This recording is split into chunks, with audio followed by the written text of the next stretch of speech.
How many bullets you got in there? I got enough to get me to that phone. You sure about that?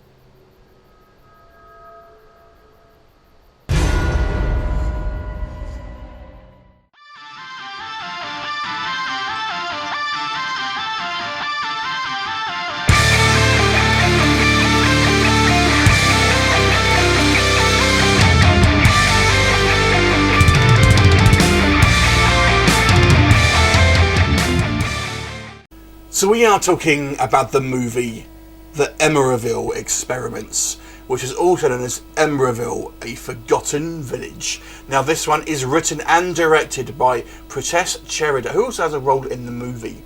Now the story here very much reminds me of an old 80s TV show episode of Robin of Sherwood, that episode called Crom Cruach. Now the story here basically focuses on four friends as they are basically travelling through the woods to try and take a shortcut to somewhere. And they inadvertently get in an accident and hit literally another guy who seems to be just wandering around in the woods, and this guy's like a ex-military vet. The car's totaled, then the five of them now decide to go to this nearby village called Emeryville to try and get some help. And when they enter the village, things are very strange. People seem almost stuck in a kind of time loop. It looks like an old west town. It's very kind of run down and dilapidated, and everyone there is some kind of weirdo. There's no kids around. Now, if you've seen the Crom Cruach episode that I was talking about from Robin of Sherwood, that's pretty much the same setup. With Crom Cruach, it was basically more of a supernatural situation that was going on. In this one, it's more of a sort of scientific reason.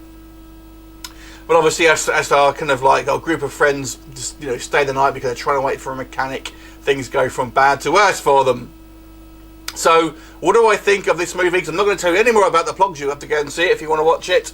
I have to say, I really enjoyed the premise of this one. I thought this was a good spooky setup to a movie, and I really liked the Crom Cruach episode of Robin of Sherwood, so I kind of like this one, in as well. So the setup was very good. I thought it was somewhat meta. They kind of almost reference. They actually make a point of saying we don't want to go to some weird ass village because it's probably like wrong turn. I thought it was quite fun. And so I kind of like this sort of self-referential style of it. It's a low-budget film, so don't be expecting, high production values here. So I would say if you don't like kind of cheaper-looking films, then you may want to give this one a because it is a cheaper-looking film. They go into this kind of village, and it's really dilapidated. It almost looks a bit like a Wild West set. The acting, I don't think, is fantastic, to be honest with you. I don't think, obviously, these people are primarily actors, I don't think, or very, not established at any rate. It's not terrible, but I would say it's definitely on the amateur side here. It's a very, very slow burn as well. This is not a gory film. There are a couple of deaths, but they're pretty much, they're all off screen, in fact. We see a couple of bodies and stuff, but there's no deaths on screen. There's no real gore in this film. There's no sort of action in this film. It's more of just a creepy setup. But what is quite freaky are some of the inhabitants here that do come across as kind of quite unhinged, and they're played. Those actors, at least, I feel, play pretty well. Especially kind of the main guy who owns this bar, I feel, comes across as does a particularly good job of kind of sort of appearing sort of unhinged as well. And there are things that obviously have gone on here. Now, with this movie, I don't know if it was by design, but I feel like it doesn't really tell you everything. I don't know if that is on purpose or whether they just haven't done a good enough job of telling you that. But a lot of their you have to kind of almost sort of piece together yourself to a certain degree. I will say I thought the ending was... The climax of this film is anticlimactic. The climax is like a wet fart, unfortunately. And then they have this sort of this added epilogue, which seems like it's added on later, which is meant to have this big reveal, but I thought, well, I kind of guessed that pretty much early on anyway.